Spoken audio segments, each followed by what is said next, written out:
Hello, dear learners. How are you all? I hope you all are doing good.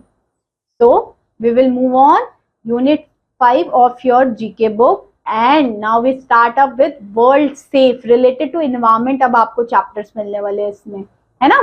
तो ये है chapter number 23 and the name of the chapter is Threat to the Environment. हमारे environment के लिए क्या क्या चीजें threat है, मतलब यहाँ पे आप जो भी चीजें देखने वाले हैं वो कुछ environment से related होगा. ठीक है, तो फर्स्ट क्वेश्चन से शुरू करते हैं हम. और आपके सामने नीचे हेल्प बॉक्स इसमें नहीं दिया हुआ है ना? हेल्प बॉक्स नहीं है इसमें. नेक्स्ट, तो हम शुरू करते हैं. If a landfill is not maintain properly and it is neglected, it can pose serious. क्या कर सकता है अगर लैंडफिल्स और ये सब को ठीक से नहीं मेंटेन करके रखा जाए, तो ये थ्रेट हो सकते हैं हमारे एनिमल्स और हमारी ह्यूमन बीइंग्स के लिए. ठीक है. Next, second, the gaseous release from vehicles. जो व्हीकल से गैसेस होते हैं as a result of combustion of fuel such as. कौन कौन सी गैसेस निकलती है? CO2, ये तो हम गैस कर पाएंगे, CO2 है ना, और सल्फर ऑक्साइड, ये सारी गैसेस निकलती है जो हार्मफुल जितनी भी गैसेस है, सल्फ्यूरिक एसिड, नाइट्रोजन ऑक्साइड, ये सारी गैसेस हमें देखती है. सल्फ्यूरिक ऑक्साइड, ये सारी gases it's harmful. Sulphur dioxide है ना, ये सारी. Next, the act of cutting trees for use of wood by human और provide land for agriculture is known as. जब हम पेड़ों को कट कर रहे हैं, ऑफकोर्स डिफॉरेस्टेशन, जहां पेड़ों की कटाई हो रही है उसको तो हमने याद ही कर लिया, डिफॉरेस्टेशन कहते हैं. It leads to loss of, किस चीज का लॉस होगा? फॉरेस्ट का, हैबिटेट्स का.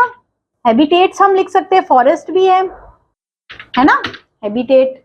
Next, burning of plastic in a open give us rise of. Burning of plastic करते तो किस चीज का राइज होता है? हार्मफुल केमिकल्स का होता है. हार्मफुल केमिकल्स का ऑफकोर्स होता है, तभी तो बोलते खुले में प्लास्टिक को नहीं बर्न, उसमें से आप कभी gases सूंघना, it's very harmful for your health. So burning of plastic in open give off harmful chemical forms which is not only harmful for environment but are extremely hazardous for health of animals and human beings. जो उस plastic में से smell आती है ना, environment के लिए तो है ही खतरनाक, बट ह्यूमंस, एनिमल्स, प्लांट्स, इन सब के लिए भी वो स्मेल बहुत खतरनाक है जो प्लास्टिक से, बर्निंग ऑफ प्लास्टिक के बाद आती है.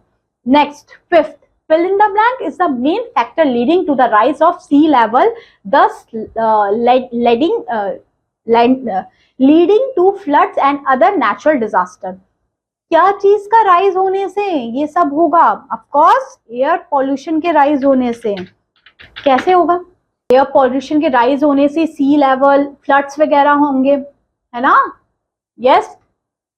Next, soil pollution further leads to. Soil pollution और क्या चीज में leads to, fill in the blank, pollute. देखिए सॉइल पॉल्यूशन से वाटर पॉल्यूशन भी होगा. सॉइल आखिरकार वाटर में तो जाएगी, वाटर पॉल्यूशन होगा जिसकी वजह से और हेल्थ, मरीन लाइफ, जितनी भी पानी में जितने एनिमल्स, एनिमल्स, फिशेज रहती है उनके लिए भी खतरा है, और हम लोगों के लिए भी. हम लोग भी तो वही पानी यूज होता है हमारे घर में जो आता है, रिवर्स का ही पानी, वो प्योरीफाई होके आपके घर पे आता है तो रिवर्स का ही पानी वो.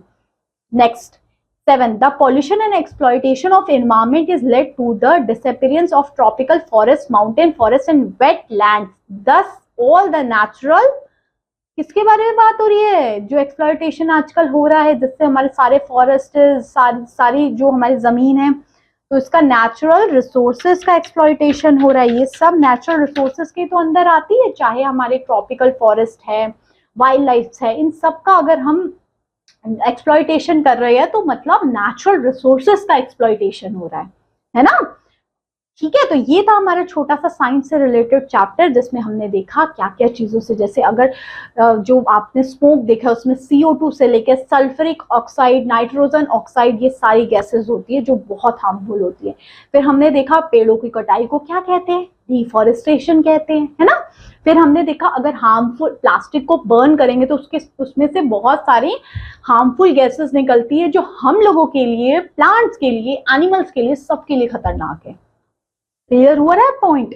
नेक्स्ट, फिर हमने देखा सॉइल पोल्यूशन से वाटर पोल्यूशन भी होता है.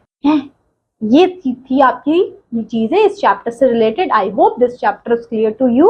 अब हम आपसे मिलते हैं in your next class, next video. तब तक के लिए thanks for watching, bye bye.